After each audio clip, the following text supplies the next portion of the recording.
The men who personally carried out the true horrors of 9/11 are all dead. It was a suicide mission after all. Only one other man was ever tried for what happened on 9/11. Zacarias Moussaoui today pleaded guilty to the terrorism charges against him. Though there was a surprise. He said he had nothing to do with 9/11. Instead, he said he was involved in a separate plan to attack the White House using a 747. Our report tonight from NBC News Justice correspondent Pete Williams. Moussaoui arrived under intense security at the federal courthouse in Alexandria, Virginia, just a few miles from the Pentagon, struck by a hijacked plane on 9/11. When the judge asked if he was guilty of the charges, he said, yes, indeed. Even so, he insisted he had nothing to do with 9/11. Quote, I came to be part of a conspiracy to use planes, but he said, I was trained on 747s to use a plane to strike the White House. He suggested that plot would have been used to threaten the White House into releasing the blind sheikh, Omar Abdel Rahman, mastermind of the 1993 World Trade Center bombing. The sister of one of the pilots on board the Pentagon plane called today's guilty plea a victory.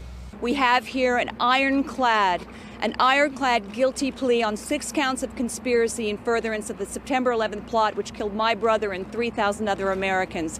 This is a great day for truth and justice. In his plea today, Moussaoui also admitted running an al-Qaeda guest house in Afghanistan and communicating directly with bin Laden, who said to him of the White House plan, quote, remember your dreams. Moussaoui's case now moves to the penalty phase, a jury trial to decide between life in prison or death by lethal injection. Today's plea means no long trial presenting mountains of evidence to jurors, and a former federal prosecutor says that might make them more reluctant to recommend a death sentence. They'll learn bad things about him, but maybe not as much as if he had gone through the entire trial and they had found him guilty. Today's plea is especially unusual because Moussaoui gets nothing in return. And he said today if the jury recommends the death penalty after a trial, he'll fight it all the way to the Supreme Court. Pete Williams, NBC News, Alexandria, Virginia. September 16, 2001, Mujahid Abdul Qadir Meneptah had a burgeoning problem to present to Mitchell Gray. A fellow Muslim from the Masjid al-Salam Mosque in the city of Edmond, Oklahoma, named Hussein al-Attas, had been arrested by law enforcement authorities, and his whereabouts were unknown. Meneptah was quite adamant to having him released back to the mosque because Meneptah had asserted he was needed, as al-Attas was a valuable member at the mosque and worked with the children there. Gray was taken aback by the aggressive, unruly attitude of Meneptah, while Ahmed, who called Gray over for his legal assistance, stood silently in the background. Gray once served in Operation Desert Storm in 1991 and was studying law at the University of Oklahoma while learning Arabic from Ahmed. How Gray had met Ahmed was innocent at first. In July of 2001, Gray had wanted to learn Arabic, and Gray's wife had told him to visit a nearby mosque, which was the Masjid al-Salam. From there, he had met Ahmed, in which he told Ahmed that he would pay him for teaching him Arabic. However, he refused money and instead made a short trade. He would teach him, but if Ahmed was ever in need of legal assistance, Gray would provide. It was agreed by both men. Meneptah then relates to Gray that he feared al-Attas has violated his immigration status by engaging in unauthorized work at the Salam. Al-Attas had a F1 student visa and was working under the books, which clearly violates his status.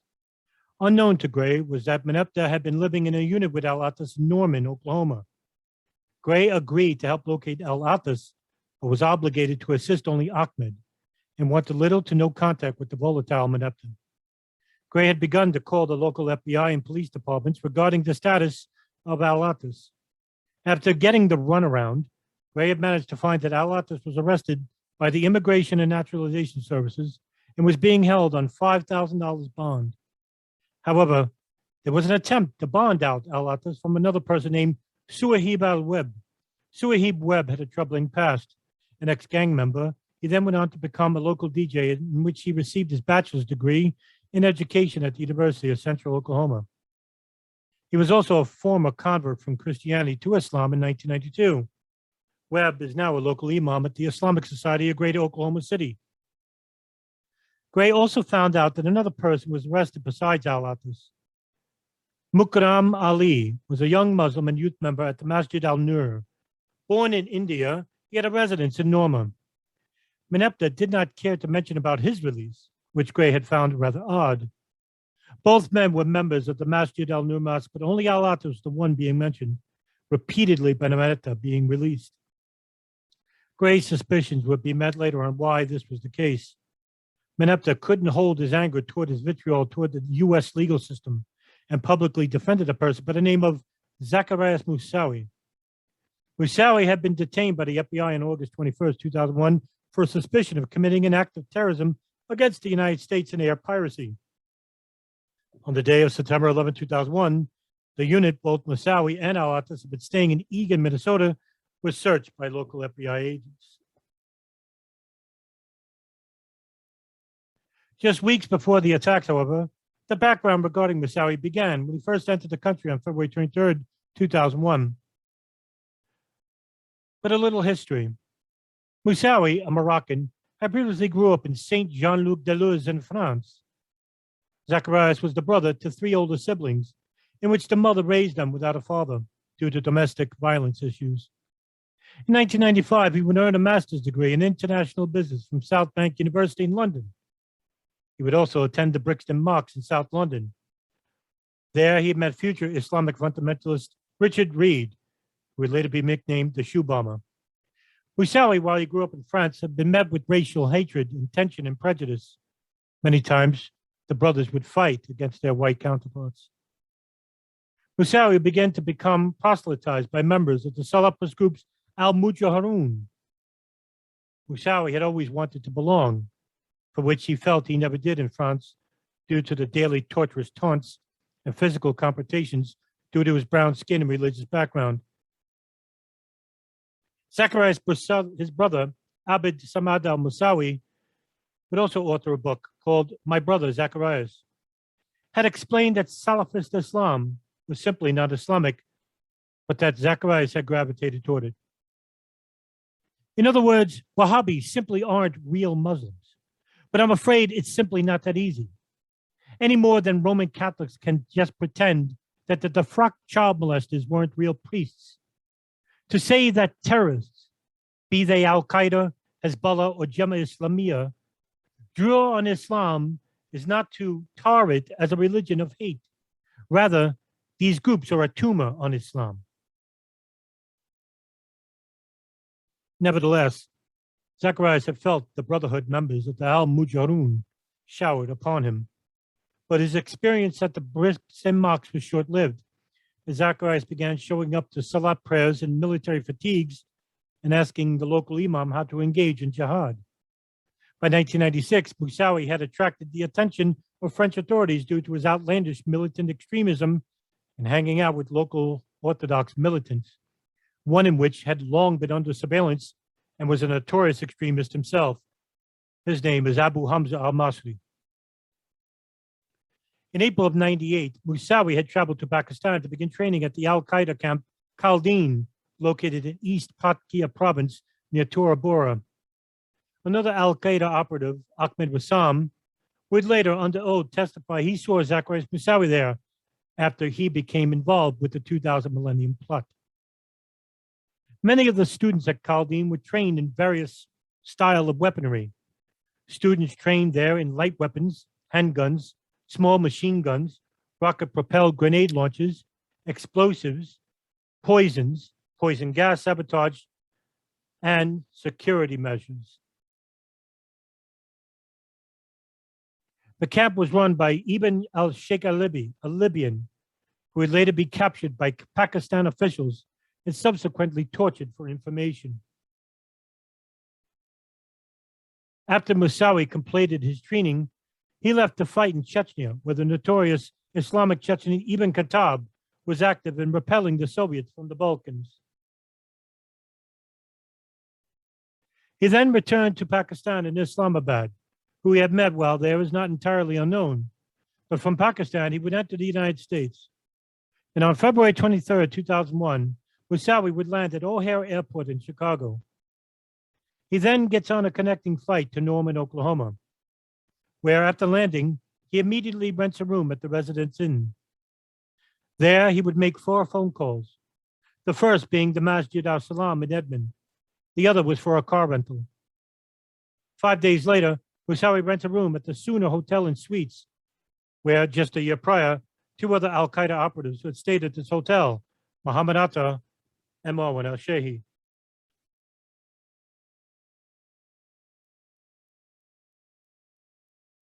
They would both be a part of the September 11th attacks.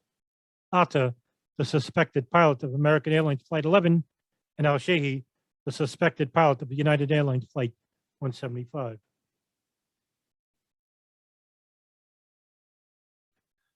Moussaoui would begin taking flight lessons at airmen. Shoaib Nazar Kassan was his personal instructor. Just months prior to Moussaoui arriving here, Mohammed Atta and Marwan al-Shehi had also taken flight lessons here. Qassam knew both of the men while he was a student himself before becoming an instructor. During the weeks while training at airmen, he visits the Masjid al-Nur Mosque in Oman. There, he is only known as Shakil. According to Mitchell Gray, this would turn out to be a lie told by the members of the mosque. Many of the members there would claim to only know him by the name, and they claimed that they never knew him by any other. Mukarrem Ali would end up sharing room and board with Moussaoui, and Ali's apartment was located at 209 Awad Drive in Norman. Moussaoui would become acquainted with Mukarrem Ali as they both prayed at the mosque. It would be through Ali that Moussaoui would become acquainted with Al-Attas. Al-Attas would later tell FBI agents that he lived with Ali, but not Meneptah. But why would he leave Meneptah out? Meanwhile, Moussaoui continues to use his actual name while he previously rented rooms, and even during his flight lessons. Al-Attas also had a residence at 209 Awad Drive, which was rented by Meneptah. After 56 hours of flight training, Moussaoui was not doing very well. His instructor, Qassam, would tell him about his continuing to fail basic takeoff commands. Moussaoui would drop out of the school altogether. At around this time in May, Moussaoui's U.S. visa expires, but he does not apply for a renewed visa, nor does he even attempt to inform the INS. Multiple warnings about a looming domestic terrorist threat from al-Qaeda begins making the rounds in every major judicial and domestic agency. Richard Clark, head of the National Coordinator for Security, Infrastructure Protection, and Counterterrorism, gave an urgent meeting through email and memo to the leading representatives of the FBI, NSA, and Joint Terrorism Task Force about a threat to the country's infrastructure and to be on heightened alert. On July 10, 2001, just a mere 2 days before Clark's urgent meeting, an internal FBI memo from the Phoenix field office written by Special Agent Keb Williams of Phoenix. The memo was rather poignant. Advised the Bureau in New York of the possibility of a coordinated effort by Osama bin Laden to send students to the United States to attend civil aviation universities and colleges. Phoenix has observed an inordinate number of individuals of investigation interest who have attended civil aviation universities and colleges in the state of Arizona. Most of the information from Williams' memo was based off an informant who was closely associated with Williams over the years, Harry Ellen. Ellen was a longtime resident of Tucson, Arizona, a former businessman who converted to Islam and had a high credibility with the Muslim populace in Arizona because of his work on behalf of the Palestinian cause. He had once even met with the Palestinian Liberation Organization leader, Yasser Arafat. And by 1994, Ellen became an official C-12 informant with the Arizona FBI. In 1996, Ellen warns Kenneth Williams about a very mysterious Algerian who was teaching Arab men how to fly small planes. He went on to say, "My comment to Williams was that it would be pitiful if the bad guys were able to gain this kind of access to airplanes, flight training, and crop dusters. I said, you really ought to look at this. It's an interesting mix of people." This would lead Williams to conduct surveillance on the Algerian known as Abu Saif. Saif had moved to Arizona from New Jersey. While he was living in New Jersey, Saif had been attending the Masjid al-Salam, the same mosque where Omar Abdel Rahman had preached. Ellen would complain about the lack of response from the FBI about what's taking place, with many Arab students entering flight schools in Tucson. Allen believed that the Phoenix memo should have been released back in 1997 instead of 4.5 years later. However, it was not Williams' fault, as he was taken off the counterterrorism and instead to direct his attention elsewhere by FBI superiors. It would later come out that future 9/11 hijacker and suspected pilot of the American Airlines Flight 77, Hani Hanjour, would also be a student at the University of Arizona in 1992. He would also be a flight student in Tucson. Meanwhile, Moussaoui would begin a short stint at a gym membership to begin physically readying himself for the part of the operation. He would train at the Houston Huffman Physical Fitness Center. He would also receive money from a wire transfer from Germany. The funds were coming directly from a financier who had become part of the 9/11 plot, but couldn't enter the United States due to his dismissal of obtaining a U.S. visa.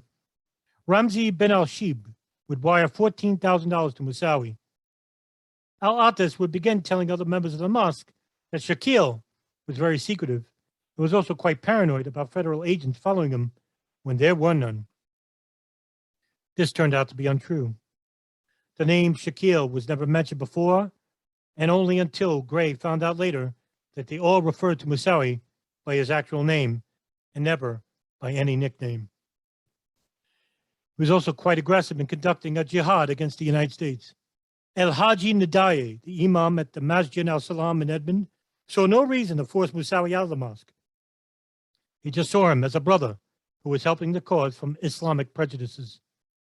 Due to the failure of not obtaining a license at the Airman Flight School, and with time as of the essence, Hussein Al-Attas and Zacarias Moussaoui would travel to Eagan, Minnesota, to try to enter a flight school there. It was 795 miles north of Norman, a long drive. On August 6, 2001, a presidential daily brief was displayed before the U.S. President, George Bush, bin Laden to strike inside the United States. The Central Intelligence Agency daily brief was information obtained by the interrogation of Ahmed Bassam, where he explains about training camps in Afghanistan, especially Khalden, where he met Moussaoui, and where operatives were training to commit to a terrorist plot inside the United States. The CIA's own virtual station, codenamed Alex Station, was at the time directed under Richard Lee, a career CIA man. Thousands of daily reports cables were coming in from multiple CIA stations in the Middle East with notable warnings, even detailed personal information about two hijackers, Khalid al-Mihdhar and Nawaf al-Hazmi. This information was never shared with anyone outside of Alex Station. However, two FBI agents, Mark Rossini and Doug Miller, had known about a certain cable regarding both men who had dual-entry U.S. visas, but were threatened not to share the information with the FBI. According to Mark Rossini in later interviews, he was forced not to share the information by one of the CIA staff operations officer, Michelle Lancasey, who told Rossini, "Look, the next attack is going to happen in Southeast Asia. It's not the Bureau's jurisdiction. When we want the FBI to know about it, we'll let them know. But the next bin Laden attack is going to happen in Southeast Asia."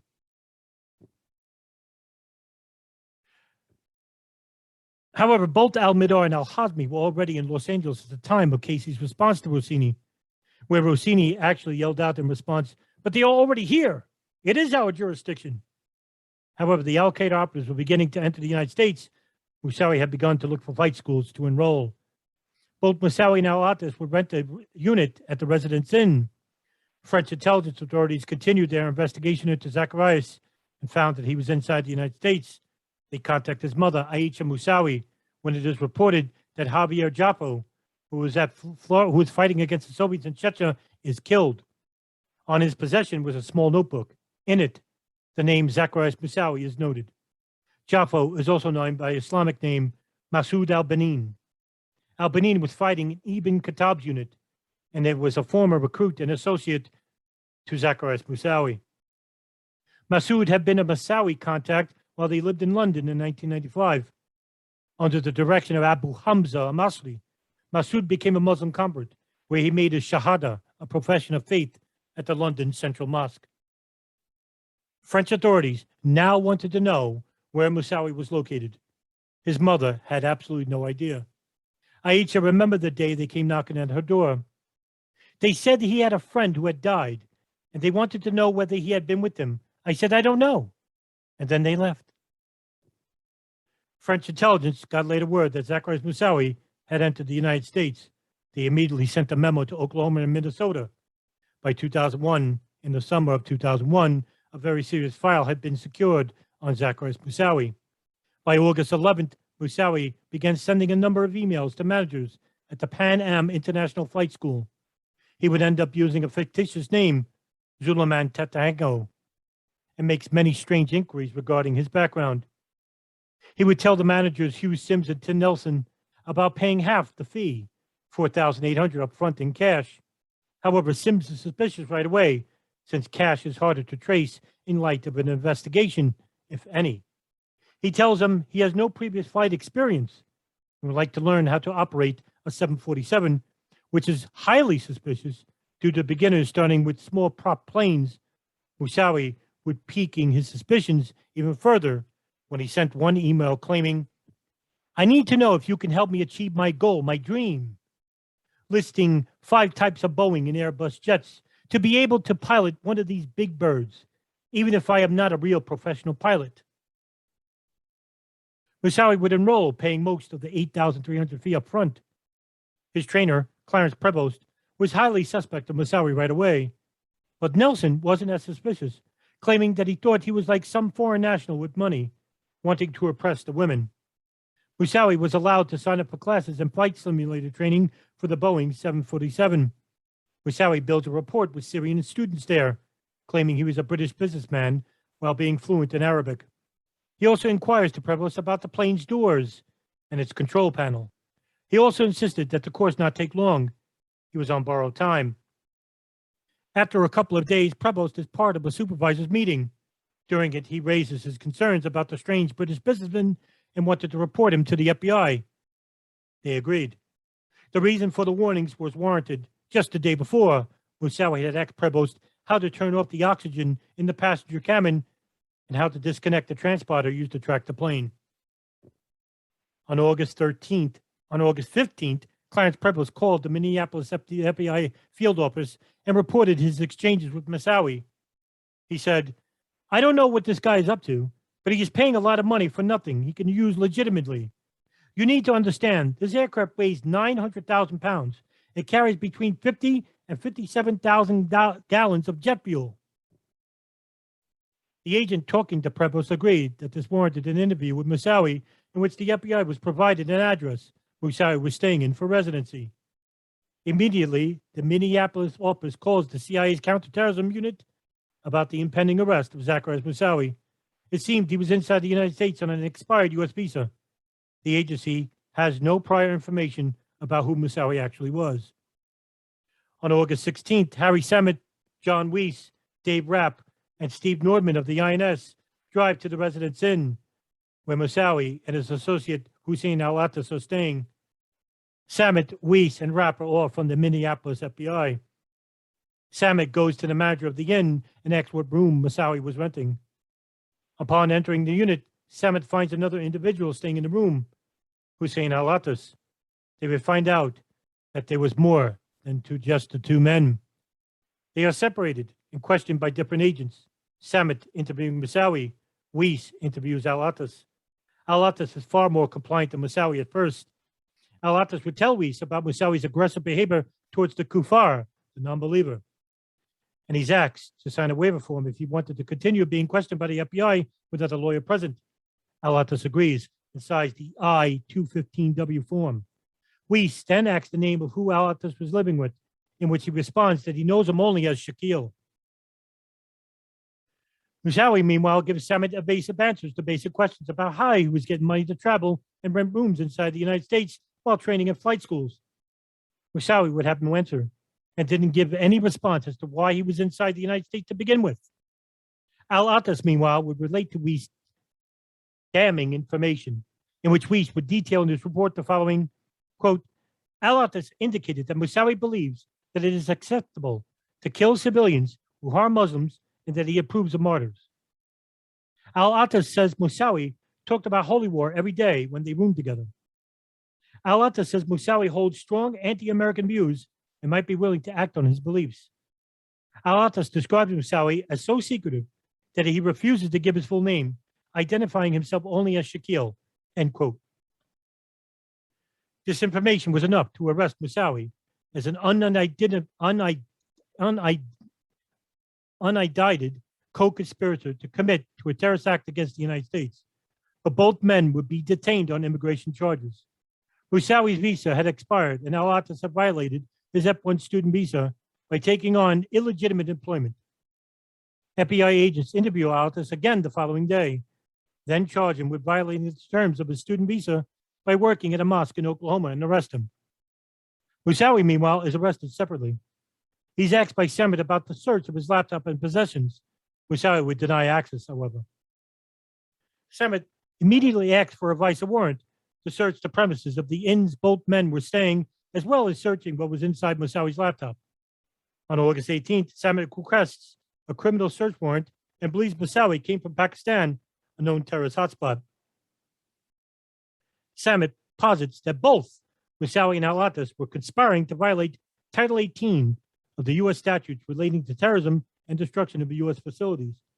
The memo is sent to the Radical Fundamentalist Unit, which is led by Mike Maltby.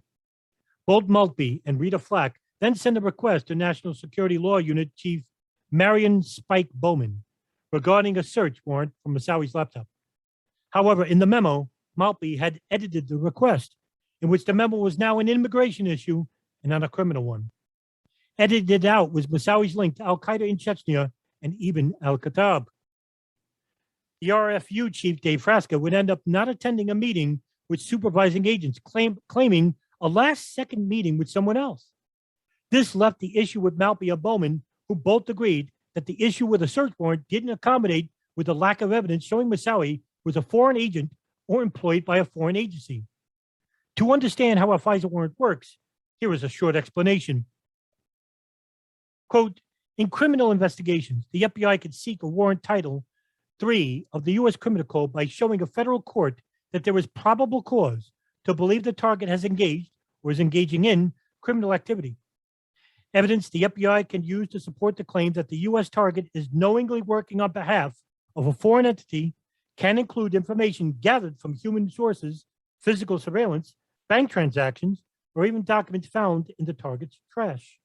The completed FISA application goes through the FBI chain of command before making its way to FBI headquarters to receive approval and sign off by the special agent in charge of the field office before making it to the Justice Department, where attorneys from the National Security Division vet the application to verify all the assertions made in it, end quote.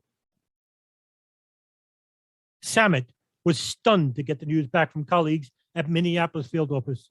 Meanwhile, back in Edmond, Oklahoma, members of the Masjid al-Salam Mosque were wondering about the whereabouts of al-Attas. While al-Attas was allowed a phone call, in which he would end up contacting Abu Mustafa, whose real name is El Haji Nadaye, the Imam of the Masjid al-Salam. The conversation was simple, almost innocent. Nadaye would ask al-Attas where he was, but al-Attas did not know of the exact location. Nadaye next would ask, I heard you were going on jihad. Al-Attas responded to the calm Imam that now was not the time to ask such questions. Al-Attas asked if the Imam can bail him out. $5,000 was the bond for release. Nadaye responded, it will come in time. Days later, the RFU unit is advised of the conversation between the two men. They downplayed the use of the word jihad, exclaiming in ignorance that it would mean many things in relation to Islam. Meneptah would end up bonding out al-Attas. Meanwhile, Nadaye would regret that Moussaoui would most likely be deported back to France. Meanwhile, Samet's inquiry regarding the FISA warrant ran into trouble again, this time from Samet's error, as he opened the Moussaoui case as an intelligence case and not a criminal one. FBI headquarters advised against the criminal warrant, however, only because they believed that it would decrease the chance to secure a FISA warrant in due to a court's decision to deny it due to being manipulated into thinking it actually was a criminal complaint while labeled as an intelligence task. Meanwhile, CIA Director George Tenet would visit U.S. President George Bush at his ranch in Crawford, Texas on August 17th.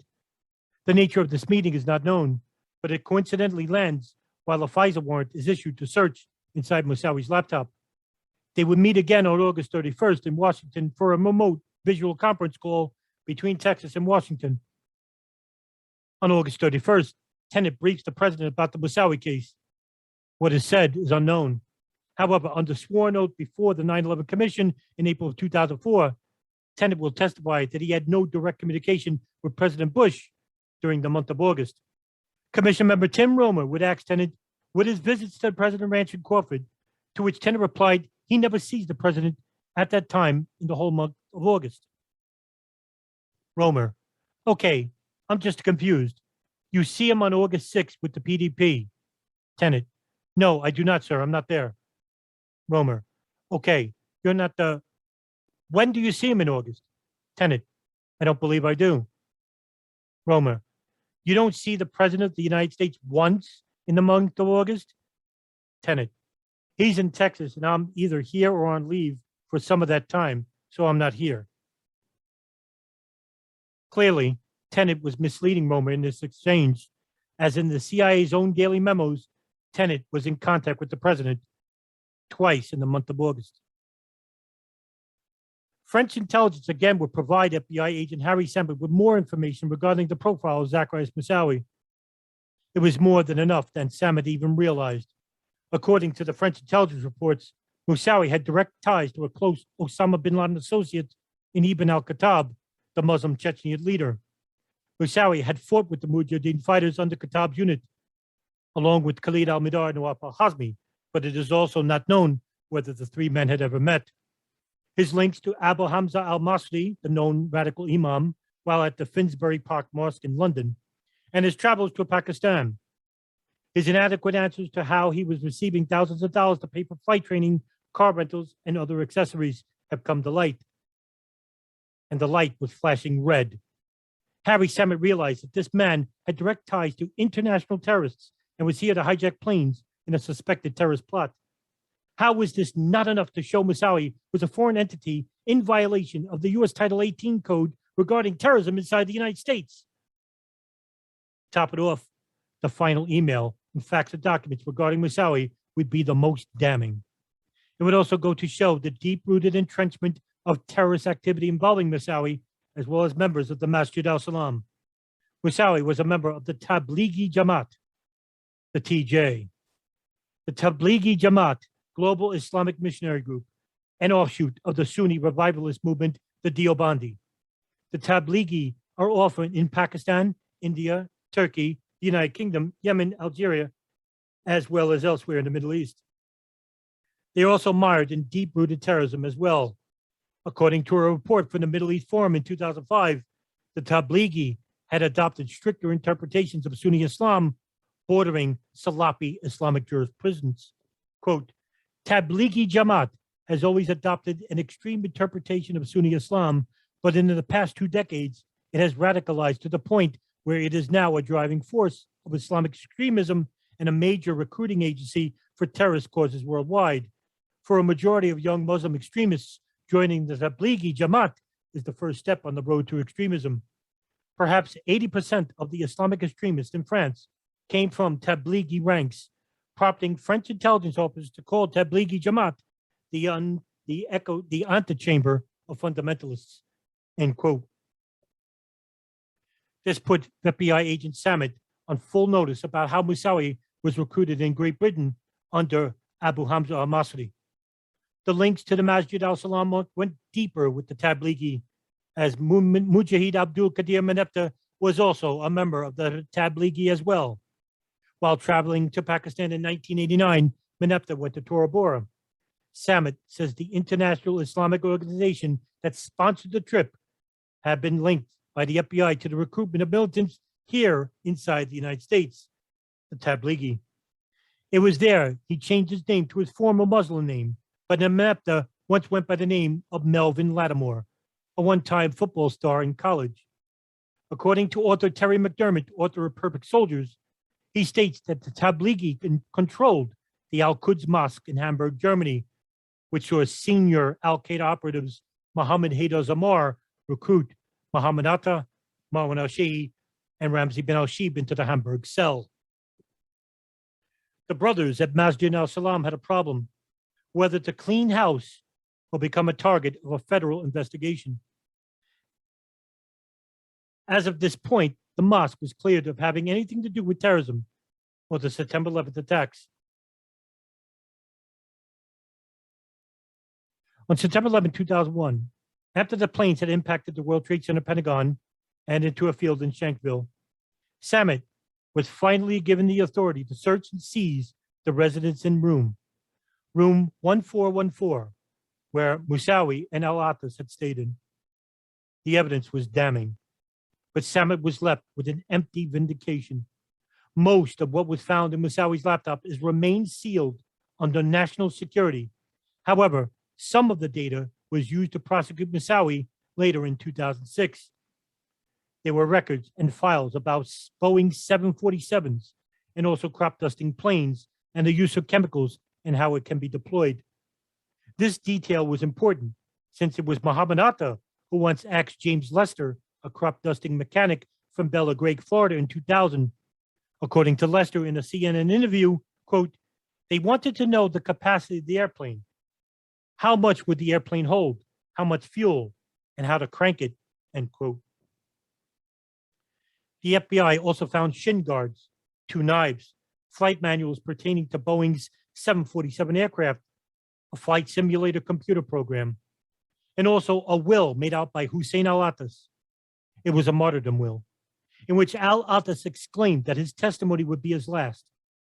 Al-Attas had agreed with federal prosecutors to become a witness against Moussaoui, and in 2002, the United States indicted Zacarias Moussaoui due to violations regarding to terrorism, aircraft piracy, and conspiracy to destroy aircraft.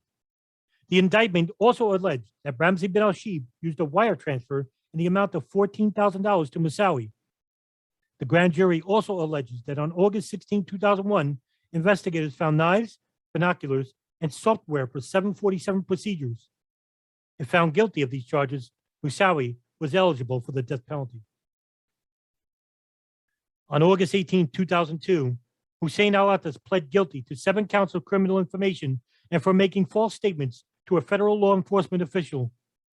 He also knew Shakil as Zacarias Moussaoui and was planning to visit New York City and then Pakistan.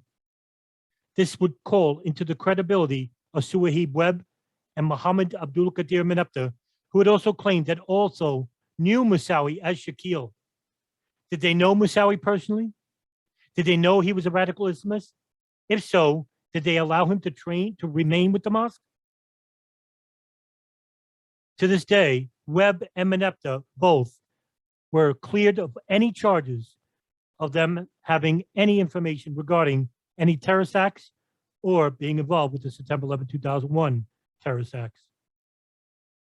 On April 22, 2002, against the advice of counsel, Zacarias Moussaoui pled guilty to all charges against him, which included a 5-page statement of facts admitting guilt, that Osama bin Laden selected the 9/11 teams, that he swore loyalty, bayat, to Osama bin Laden, that he trained at Khalden training camp in Afghanistan, that he admitted to knowing plans for planes flying into U.S. buildings, that bin Laden selected him for the operation, and that he admitted lying to federal agents. Minnesota FBI agent Harry Samet testified against Moussaoui in the penalty phase. Moussaoui then stated that he was not part of the original plot, but was involved of a follow-up operation, a second wave of attacks. This shocked Judge Leonie Brinkema, who would later compliment the judicial knowledge of Moussaoui, regarding him completely competent. This was also to show that the court that Moussaoui could not claim insanity defense if he had wished.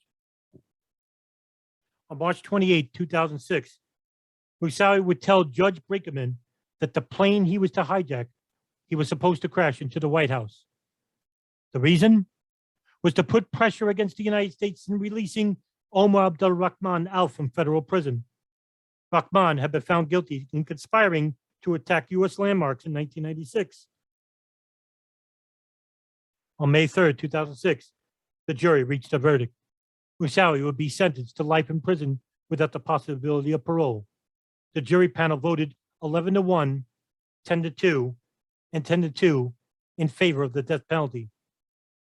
A single juror had saved Moussaoui from the death penalty, in which saw Moussaoui as he was leaving court clap his hands and utter over his shoulder, "America, you lost. I won." Moussaoui was sentenced to life imprisonment, where he sits currently in ADX Florence in Colorado. The joint inquiry into the intelligence community activities before and after the terrorist attacks of September 11, 2001 would issue a final report in 2003, years before the final verdict of Moussaoui. In it, the report critiqued the FBI regarding the FISA warrant request of Agent Samad, suggesting that there was more than enough evidence to support it. The report went on to also state that FBI headquarters had misunderstood the legal standings in regards to what constitutes a FISA warrant. The joint inquiry was also puzzled as to how the FBI did not have adequate warnings in the years prior to the 9/11 attacks and take advantage of those warnings. Most of the memos, including the Phoenix memo and field officers from Minnesota and Oklahoma, went unacknowledged by their superiors.